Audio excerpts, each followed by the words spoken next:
Imagine a room with no doors, just walls, and the bricks are multiplying, one by one. The mortar is still wet. The light is dying slowly. You have done something unforgivable. You have broken vows that cannot be repaired. And now the abbot stands on the other side of the wall, and his voice is the last human sound you will ever hear. He tells you, write a book. Not just any book. A book so massive it will glorify this monastery forever. Finish it before sunrise and you will live. Fail, and the last brick seals your tomb. You are alone, in the dark, with only parchment, ink, and the certainty that dawn is coming. What would you do? Would you pray? Would you beg? Or would you make a pact with the only visitor who comes to men buried alive? This is not fiction. This is the legend of the book that now sits in the National Library of Sweden. A book so heavy it injured a man when it was thrown out a window. A book so mysterious that no one truly knows who wrote it. And inside its pages, there is a full-page portrait of the devil. Welcome to Black Line. Let's start with what we can measure, because the rest is just darkness. Codex Gigas, the giant book, the largest surviving medieval manuscript in the world. 92 centimeters tall, 50 centimeters wide, 22 centimeters thick. When opened, it covers a surface of almost 1.5 meters. It weighs 75 kilograms, heavier than an adult man. So massive that it is the only book in the world with historical records of being thrown out a window to save lives. But size is not the only impossible thing. The parchment is made of skin, not paper.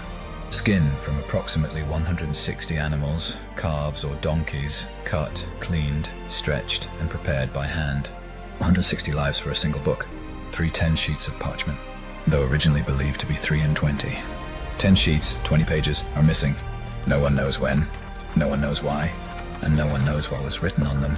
The binding is made of solid wood, covered in white leather, with metal ornaments representing griffin claws. On the cover there are traces of a chain mechanism.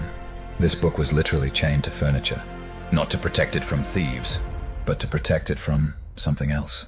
Ask yourself this: who builds a book that needs to be chained? You open Codex Gigas, and you don't find just a book. You find an entire world, or perhaps multiple worlds, placed side by side in ways that should not exist. Half the manuscript is the Bible, the complete Latin Vulgate, Genesis to Maccabees, Old Testament, New Testament, but not just any Bible. Some books, the Acts of the Apostles and the Apocalypse, come from a pre-Vulgate version, older, closer to the earliest translations, as if the author had access to texts that others did not. But here is where normal ends. Between the Old and New Testaments, the author slipped in an encyclopedia.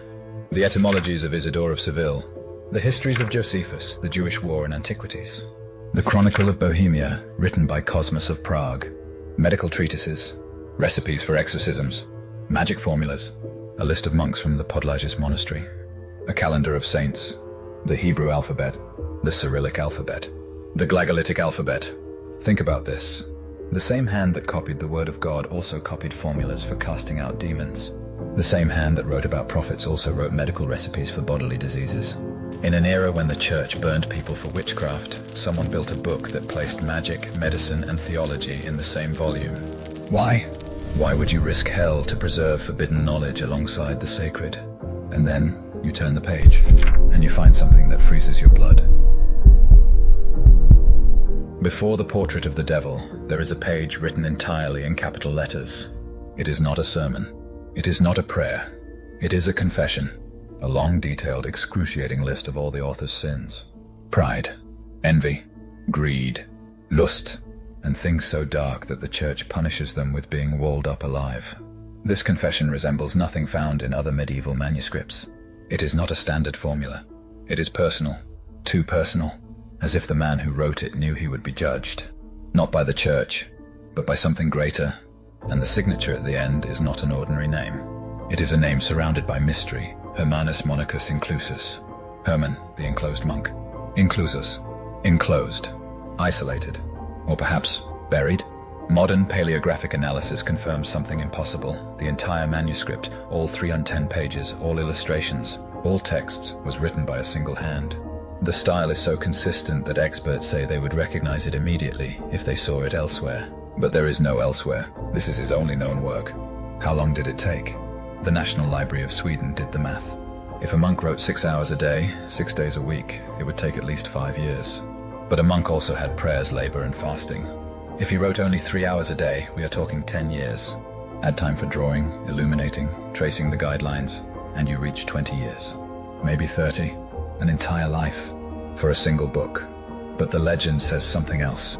The legend says Herman was sentenced to death, walled up alive for his sins, and that he made a pact. If he finished a book containing all the world's knowledge in a single night, he would be forgiven. When he realized it was impossible, at midnight, he called upon Lucifer.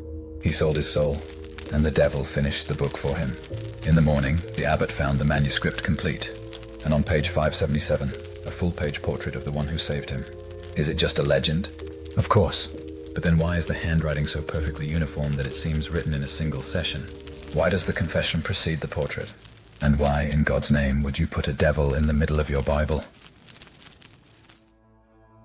Page 577. An entire page, edge to edge, dedicated to a single being. The devil is kneeling. Red horns, green face, 2 tongues, arms with claws, reaching toward you.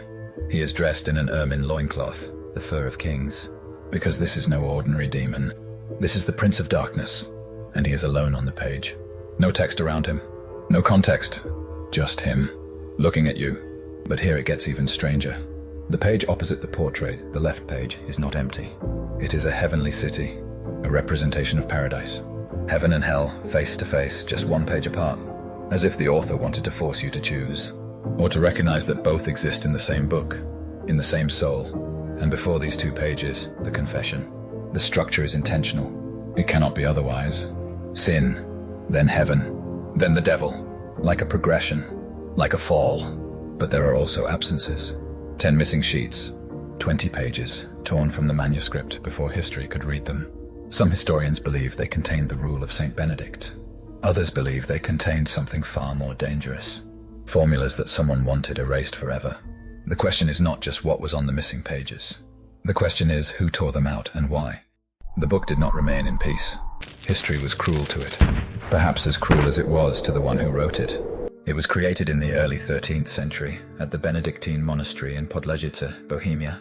The last recorded date in the text is 1222, but the monastery was destroyed in the 15th century during the Hussite Revolution. The building disappeared. The book survived. In 1295, the monks of Podležice pawned it to the Cistercian monastery at Sedlec. That same year, the Archbishop of Prague redeemed it for the Benedictine order at Břevnov. Why was it pawned? Were they in financial crisis? Or was the book too dangerous to keep? It rested in peace until 1477 in a library in Brumov. Then, in 1594, Emperor Rudolf II, obsessed with alchemy and the occult, demanded it for his personal collection in Prague. He was fascinated by the portrait of the devil. He never returned it. In 1648, at the end of the 30 Years' War, the Swedish army sacked Prague. Codex Gigas was taken as war booty, taken to Stockholm, placed in the Royal Library, and there, its fate was almost sealed. May 7, 1697, the fire at Trekroner Castle. Flames that consumed 2,500 books and 1,400 manuscripts. Only 6,000 books and 300 manuscripts survived. Codex Gigas was saved by being thrown out a window by a vicar named Johan Erikssons. The 75-kilogram book flew through the air and landed on an innocent passerby, injuring him. The binding was destroyed, but the parchment survived. In 1878, on New Year's Day, it was moved to the new building of the National Library in Humlegården. The library head, Gustav Klemming, pulled it on a sled through the snow, preceded by a caretaker.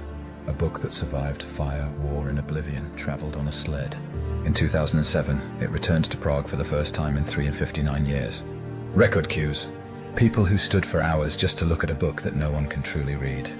So what do we know? We know it exists. We know how much it weighs. We know what it contains. We know a single hand wrote everything. We know it is signed Hermanus monachus inclusus.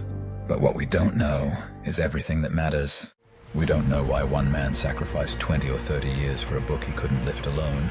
We don't know why he mixed the Bible with magic. We don't know what was on the 10 missing sheets. We don't know if Herman was truly walled up alive, or just a recluse who chose solitude. We don't know why the portrait of the devil is so real, so personal, as if the author had seen him. And there is something else, something few notice. The book is chained, not just physically.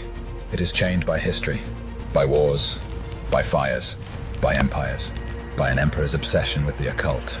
By the hand of a vicar who threw it out a window. By the legs of a man injured beneath it. Perhaps the legend is just a legend. Perhaps Herman did not sell his soul. But someone somewhere made a pact with time. Because this book survived. When the monastery burned. When empires fell. When flames consumed everything around it. And now it sits behind a glass in Stockholm. Waiting, as if it still has one more page to write. What do you think? Was Herman a tortured genius? A sinner who bought time with ink? Or just a man who wanted to leave everything he knew in one place before the world forgot him? Tell me what you think. And if you want to discover what other forbidden books hide in history, subscribe. Because at Black Line, the world doesn't end where your senses do.